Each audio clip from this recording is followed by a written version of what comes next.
Thank you, Ileana. My co-host is actually in the back now doing a further sort of a conceptual translation of your work into Play-Doh figurines that look a little bit like horses with crazy names. Our next reader, after which we will take a quick break and then have Eugene come up. Our next reader is Brian Johnstone. A well-known figure on the Scottish poetry scene, Brian Johnstone has published 2 pamphlets, 2 collections, and only 1 artist book of his verse in Italian translation. His work has appeared in numerous literary journals, anthologies, and other publications. And by way of a quick introduction, I've written a brief acrostic based on the letters in Brian's name and some of his recent work. It's called The Brian Silence. Black into the row, into the grates, accident, ill nail hammered home, jackets, trousers, shirts of those human gestures. Notes reveal shock, taught us, one for the road, a nothing photograph, each one. Please welcome Brian Johnstone.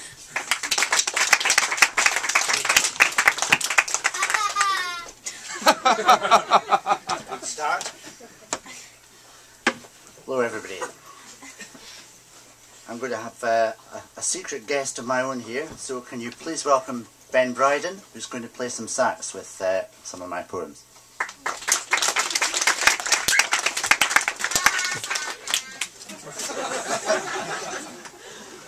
Great, I'll read all the funny ones. The first poem we're going to start with is called The Man Who Sang to Wine. This is a true story of an experience in France when I was staying in a chateau, which was at the head of a vineyard, and discovered that, heard rather, during the night that the guy who actually ran this vineyard believed that singing to the wine as it was fermenting would improve the quality of the wine. So the poem's about that. Having drunk quite a lot of this wine, I certainly think it was very, very good quality. Whether the singing made a difference, I don't know, but we'll see if the sax makes a difference to the poem. So.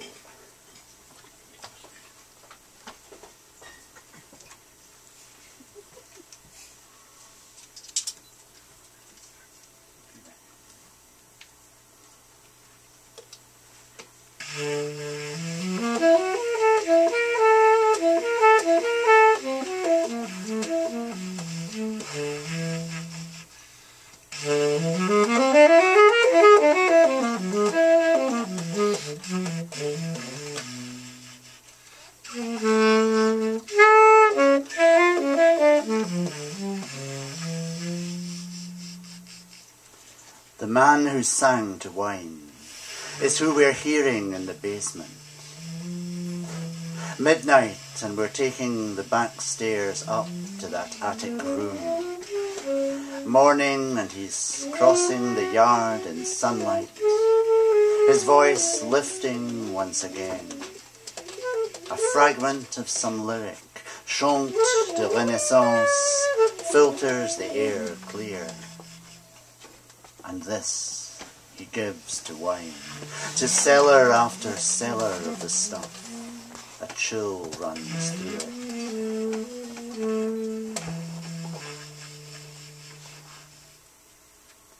Somewhere between a tenor and an alto, this rosy voice spans a rack of notes.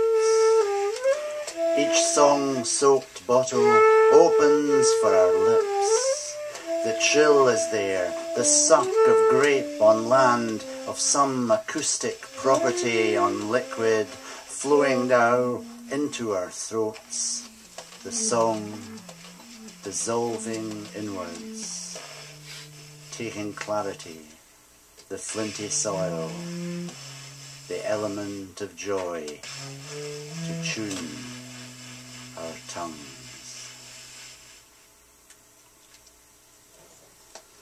Thanks.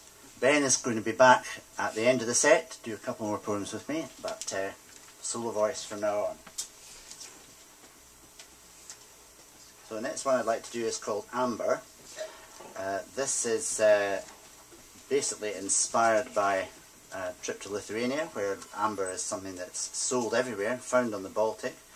Extraordinary stuff. I think the poem really speaks for itself. It's basically about the fact that time is captured in the very substance of the amber. Amber. This stuff could be the memory of time, the sleep it rubbed out of its eyes to catch a flake of skin, an eyelash hundreds of millennia ago. The look it saves is frozen, glazed, its meaning held suspended, like beauty nesting in the hand as lightly as the sunshine it contains. And more. This bee's wing flew in forests that since were hewn as coal, trod air exhaled by mouths that now are fossils chipped from rock. Just as each glob of amber sheds accretions, takes a polish, turns our stare upon an eye whose lens was focused on a world before the spark of us had burned.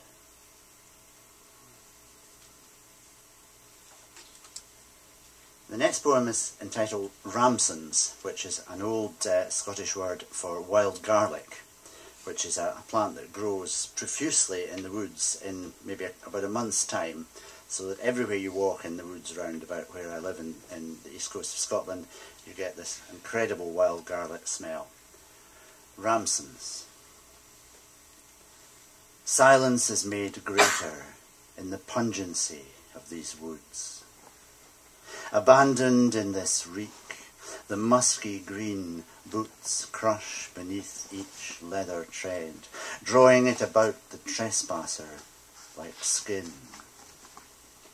Each year forgotten in the hush of winter, its droit de seigneur, garlic's tenure of the soil is exercised in dark.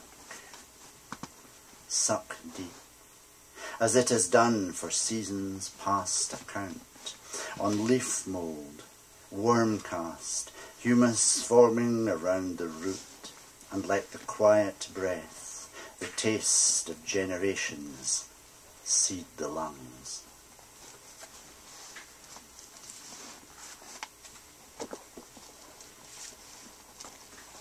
I'm going to read some poems from my forthcoming book, which should be out next year, called Dry Stone Work. The last ones, and I'll go back to this later, were from my last book, came out in 2009, called The Book of Belongings.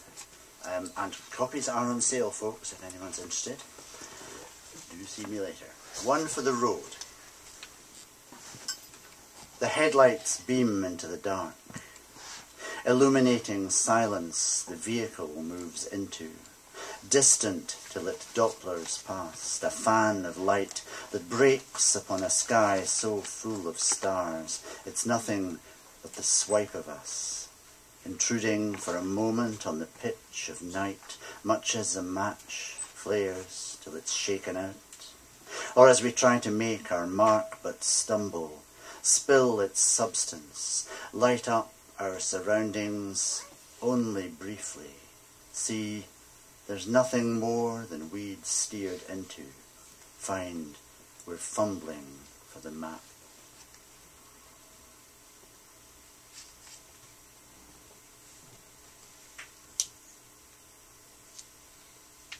So the next one's about it's an amalgam of strange experiences. I was going to say it was about a strange experience. It's an amalgam of those, of driving to the top of a mountain in Cyprus and being turned back from a spy station, one of these huge golf ball things they had there. A similar experience back home in Scotland, and another one elsewhere in Greece. I think that's all I need to say there. Outstation. Where we stopped the car was close enough to see menace implicit in the raised palm of the fence. Its uppercase commands that we go no further, take no photographs even of the view we drove up this obscure road to see, the valley from angles we'd never taken in before. Angles we suspect those busy in this block, bland as it's anonymous, guess at in the merest blip of radar what some static might conceal. Angles as illicit as the view the man in uniform advancing as we turn will do his damnedness to obscure behind the gates of this outstation. We don't wait to be informed is out of bounds, but gun the throttle, turn the blind eye of the tailgate on the place, its guard a cipher in the mirror, logging our retreat. And I'm going to do a couple of war poems now, something thankfully I have no direct experience of, but I'm one of these people that was educated in poetry on the First World War poets, and that subject matter has stuck with me very much. So the first of these poems is actually about the First World War. It's called Sappers, and that's the people who tunnelled under the enemy lines to try and explode them, blow them up from beneath them. And I discovered reading about this recently that these guys actually suffered from snow blindness. Seems absurd being underground that they should have this problem, but it was the chalky soil in Flanders they were tunnelling through with candlelight shining in their eyes. They actually ended up with snow blindness and had to be invalided out because of that. Sappers. Men took them from the light to understand the dark. Brightness in the chalk, blinding them like snowfields, a single candle would create in tunnels feet below the trenches, where light would only enter with ignition as the fuses blew. Fury and the earth itself would leach in with the lust for gain that led them crawling day and night, silent underneath the few contested yards they had to talk in whispers in, catch every loosened pebble in the damper of their upturned hands, till, snow-blind from the ground they'd undermined, men took them from the dark to understand the light.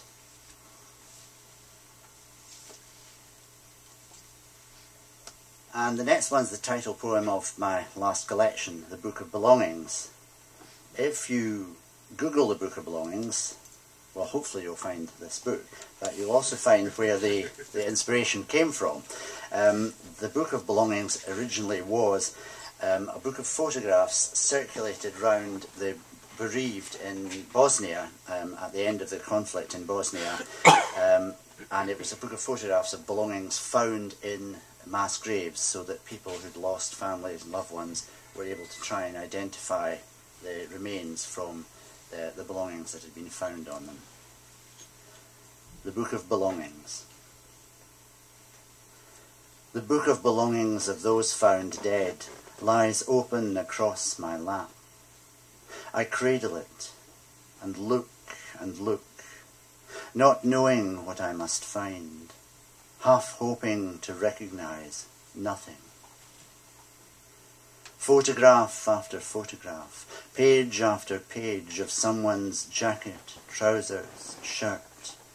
I'm searching the fabric for stitches my hand has known, for threads my thumb has pulled. This book is heavy with more than belongings, with gestures an arm has left in a sleeve, with breath filling the breast of a shirt. I place a plate on a table, surrounded by empty chairs. Each speaks to me in the voice of a husband, a son. Those found dead are a handful. I sweep away the crumbs. And the last one I'm going to do from this book, before we have a couple of final poems with Ben, this is called Gable.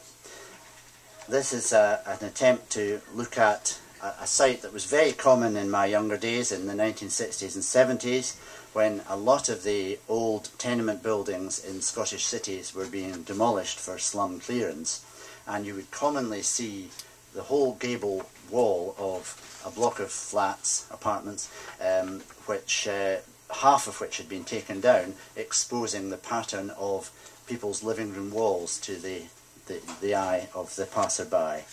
And that's the topic that this poem deals with, gable. Long gone those derelict tenements, half demolished, a row of parlour walls stacked up like sample cards for someone's granny's wallpaper, their slivers flapping in the wind, goodbyes. Unlaid, their fires all died, burned shadow black into the grates that stamped each wall with absence, empty as some broken jug which stood once, held the milk, some flowers, loose change for the meter, warmed the baby's bottle whole. On each one of these mantel shelves, in living rooms complete with hearthrugs, tables, easy chairs, the neighbours in to borrow tea, just floating there. So I'm going to ask Ben Bryden to come back up again. So could you please welcome Ben Bryden on sax for two final poems from the new book from Dry Stone Work. Seeing as how this is a well-known jazz venue, I thought I'd do a poem that references that. It's a poem called Lady Day's Experience. This goes back to my own youth in the 60s, discovering jazz for the first time and realising the infinite more depth that was in the work of people like Billie Holiday, but discovering something else that's described in this poem when the mother of a friend that I was listening to this music with came weeping into the room, unable to take the pathos and the depth of sadness in Billie Holiday's work. So this is called Lady Day's Experience.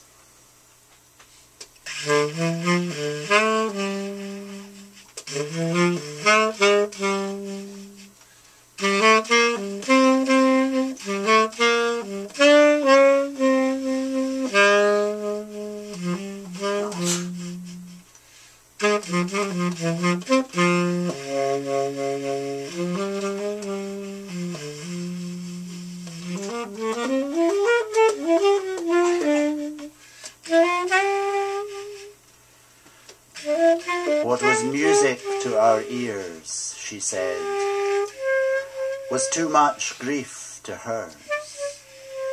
The broken voice of Lady Day's experience, leaking from the room our youth was filling with a hunger for that bit more than rock or bubble gum.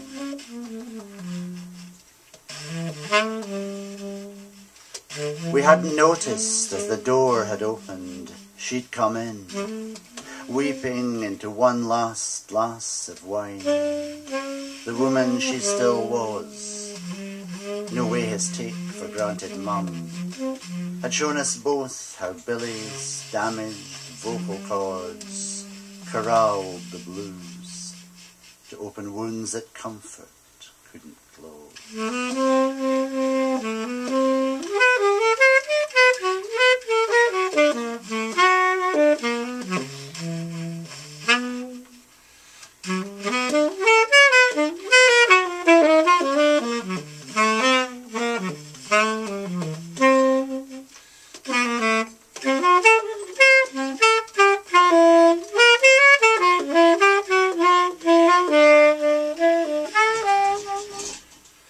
An unexpected pain had seeped out of the grooves, shocked us so much that we changed the record as she asked.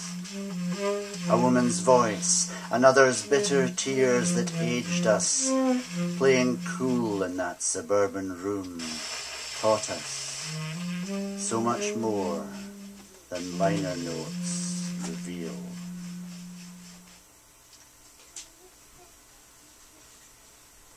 And we're going to finish with a poem about a couple splitting up. I hasten to add, not me and my wife. It's called To Live Apart, and we'll do this together again. That faint booming as cars coast across the bridge. The ravenous slap of wind on glass conspire to turn the thoughts in one direction. You're going.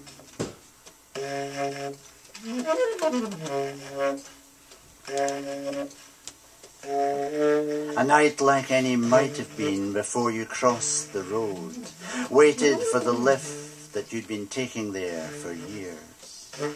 I watched you go, dividing in my mind the spoils, taking pictures from their nails, photographs from frames that later in the garage I would break.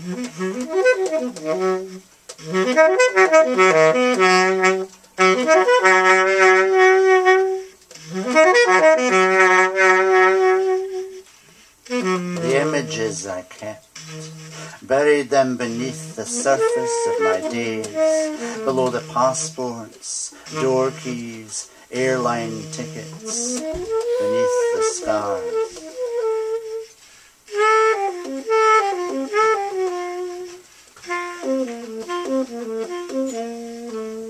The tissue heals, knits back. The fabric of the mind repairs itself. I listen, waiting at the corner of the road, wondering, what was that sound?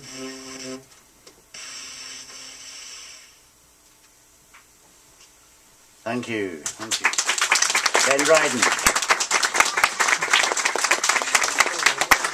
Thank you very much.